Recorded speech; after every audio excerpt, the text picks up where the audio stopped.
Let's talk about a paradox. While millions face a tough economy, thousands of new millionaires are being created, many starting with the same empty bank account you might have right now. So what's their secret? It's not luck. They followed a simple playbook, a set of 10 specific moves that took real people from the stress of covering rent to the confidence of financial freedom. This isn't hype, it's a blueprint. Are you ready to see how they did it? The breaking point. Rock Bottom is a free focus group. Forget the sad violin music and the black and white montage. The real breaking point is always something painfully specific and public. Picture this. You're in the grocery line. You've got a cart full of essentials, and your debit card gets declined. The cashier gives you that look. The lady behind you sighs so loud the whole aisle hears it. That specific gut punch of a moment is the exact focus group every self-made millionaire I studied calls the last free seminar of their life. This isn't just theory. Oprah Winfrey grew up in such extreme poverty she literally wore potato sacks for clothes. Can you imagine the humiliation? But that experience gave her a deep understanding of human struggle and a voice that resonated with millions. John Paul DeJoria, the co-founder of the Paul Mitchell hair care empire, was homeless. He was living out of his car with his son, collecting soda bottles just to scrape together enough change to eat. He felt that sting, that desperation, every single day. But in that moment of rock bottom, something inside them flipped. They stopped asking, "Why is this happening to me?" and started asking, "What is this teaching me?" They unconsciously thought, "Cool, I'm the CEO of my own mess now. And if I can fix this mess for myself, I can probably sell the solution to others." No one shows up with a silver platter. That mental flip, let's call it the $0 mindset, is the first most crucial asset you will ever own. And the best part? It costs exactly $0 to acquire. Step 1. Find a problem that pays. Most people, when they need money, start with the thought, "I need cash. What can I do to get cash?" But that's the wrong starting point. The millionaires who started from scratch began with a different question. Whose pain can I make stop right now? They weren't looking for a business idea. They were looking for a problem. The fastest way to do this is what I call the 5-5-5 drill. It's simple. You take 5 minutes, you find 5 Reddit threads or social media groups where people are complaining, and you scribble down 5 angry, specific complaints in your notes app. That's it.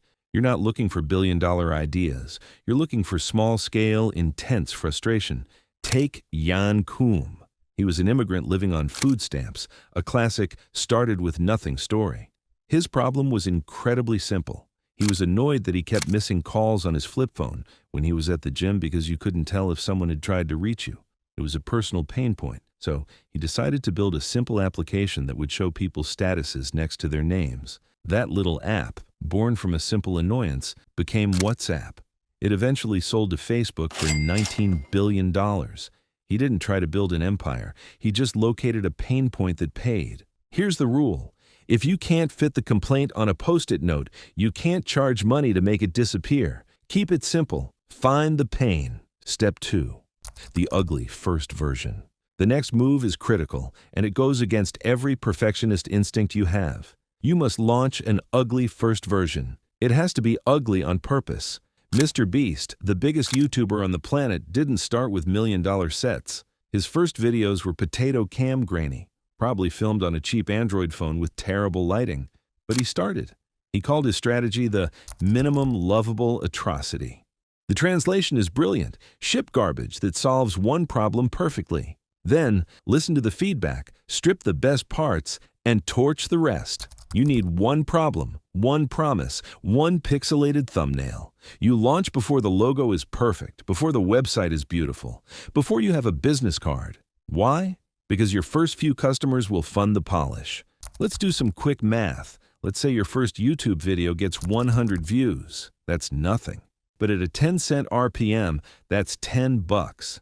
$10 isn't life-changing, but it buys you a slightly better microphone or a subscription to a design app for a better thumbnail. That better thumbnail gets you to 1,000 views. Now you've got $100. That buys a key light and better editing software. That's the flywheel. It starts ugly, and it starts slow, but it starts. Step 3. Turn small cash into big channels. No one I studied went from zero to a full-fledged business overnight. They all ran 3 or 4 tiny income streams into a single river of cash before they ever had something you'd call a real business. Think of it as a portfolio of small bets. Mr. Beast in his early days was stacking YouTube AdSense with $5 shout-outs on Fiverr and probably Amazon affiliate links for the cheap LED lights he had in his background. Each one was a tiny trickle of cash. John Paul DeJoria, when he was homeless, got a $700 loan and started by selling shampoo door to door, literally, while living out of his car. That was one income stream. Once their total weekly cash flow hit a few $100s, they stopped asking, "How do I go viral?" or "How do I build a brand?" and started asking a much more important question: which of these things pays me the most per hour? This is the 80-20 rule played out in real time.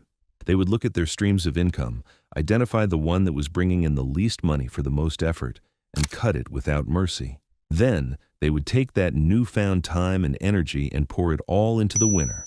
Cut the bottom performer, double down on what works, and repeat week after week. Step 4.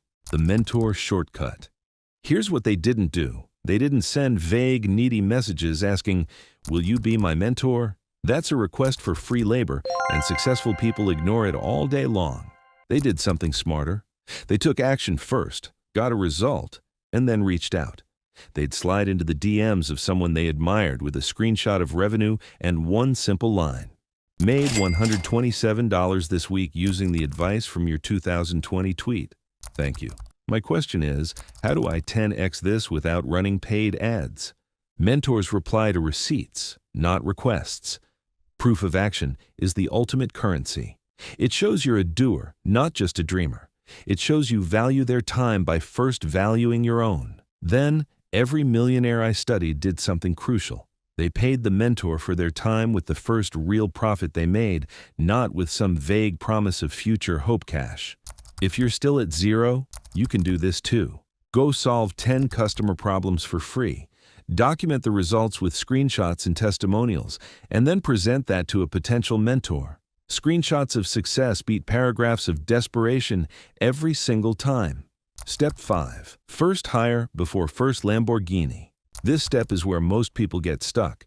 They hit a ceiling of a few $1,000s a month and can't break through. The reason is they're still doing everything themselves. The first hire you make isn't a full-time employee or a fancy VA from Upwork. It's a simple habit stacker. It's delegating a low-value task for a cheap price. Mr. Beast hired a high school classmate to cut his thumbnails for $2 a pop. Why? Because the math made perfect sense. He knew that 1 hour of his own time spent scripting or filming a video earned him, say, $7 in AdSense. If he could pay someone else $2 to do a task that would have taken him an hour, he was effectively buying back an hour of his own time and making a $5 profit on the transaction. That's the formula. It's the first time you truly learn to scale yourself. If you can pay X dollars to buy back an hour of your time, and that hour is worth Y dollars to your business, and Y is greater than X, you make the hire. It's not an expense, it's an investment with immediate ROI. Millionaires who skip this step stay stuck at $5,000 months forever, drowning in busy work. Step 6. Cash flow multipliers. Once the side hustle starts consistently hitting a profit of roughly $500 a week, the mindset shifts again. They quit saving for a rainy day and a low-yield savings account and start buying cash-flowing micro-assets. These aren't stocks or real estate yet, they're smaller. Look at iShowSpeed. He took his early streaming revenue and bought a busted, inactive Discord server that already had 2,000 gamers in it. He saw the underlying asset. He then revived it, engaged the community, and flipped it into a paid community. $5 a month per user. If just 1,000 of them upgraded, that's $5,000 a month in recurring revenue. Same effort of streaming, but now with a multiplied financial result. The key is to reinvest profits into assets that print cash while you sleep. A quick side note, if your business or income stream can't run without you actively doing something, live streaming 24/7, packing boxes, writing code, it's not an asset. It's just a high-paying job. The goal is to own the machine, not be a cog in it. Step 7. Turning profits into systems. Now they hit the plateau wall. Revenue stalls out around $10,000 a month because they are Once again, the bottleneck. There aren't enough hours in the day to grow further. The next move is the SOP dump. SOP stands for Standard Operating Procedure. It's simpler than it sounds. You record every single repeatable task in your business on a screen recording tool like Loom. You talk through it as if you're training someone. Here is how I upload a video. Here is how I respond to a customer query. Here is how I update the spreadsheet. You create a library of these short videos and hand them off to a freelancer or your first real hire.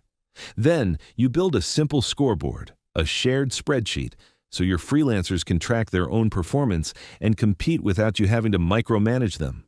Mr. Beast calls this process turning my brain into buttons other people can push. It is the single most effective way to buy back your time and scale your output. Systems beat hustle every single time. Step 8. The debt-free safety net. This might be the most counterintuitive step of all. Every single millionaire I studied kept living like they were still broke long after they weren't. They didn't upgrade their car, their apartment, or their wardrobe. Why? Because the first $100,000 they accumulate isn't for spending. It's for buying a feeling. The feeling of, I can walk away from anything. That feeling is rocket fuel for growth. Howard Schultz, who grew up in the projects in public housing, built Starbucks into a global giant. But his focus was always on creating stability, first for himself and then for his employees through benefits.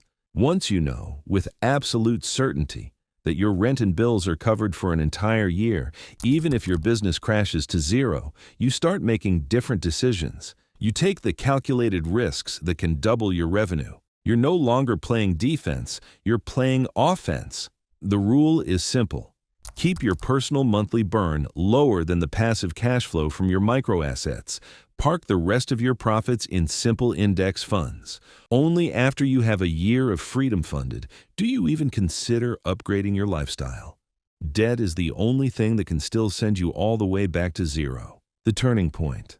For years, the game is about grinding, stacking small wins, building systems, reinvesting. Then an inflection point arrives. It's always the same. A deal or an opportunity shows up that you can't out-earn with your own time and labor. For iShowSpeed, it was an exclusive streaming contract with Rumble that paid him more in one signature than hundreds of individual streams ever could. For Mr. Beast, it was the first massive brand integration that funded 40 staff salaries in a single handshake. For John Coombe, it was the moment Facebook showed up and offered to acquire WhatsApp for $19 billion. It's the pattern. You build and build and build until an opportunity shows up that is bigger than your own labor could ever match.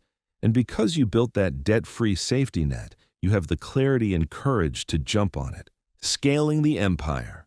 Once that major turning point hits, the math of your life flips entirely. You stop asking, how do I make more money? And you start asking a new, more powerful question.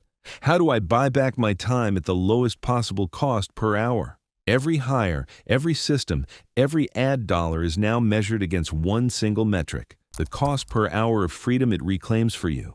Here's the cheat sheet they all use, a process you can run every single Friday. 1. List every single task you did in the last week. Be brutally honest. 2. Circle the bottom 20% of those tasks, the low-value draining activities that ate up 50% of your time. 3.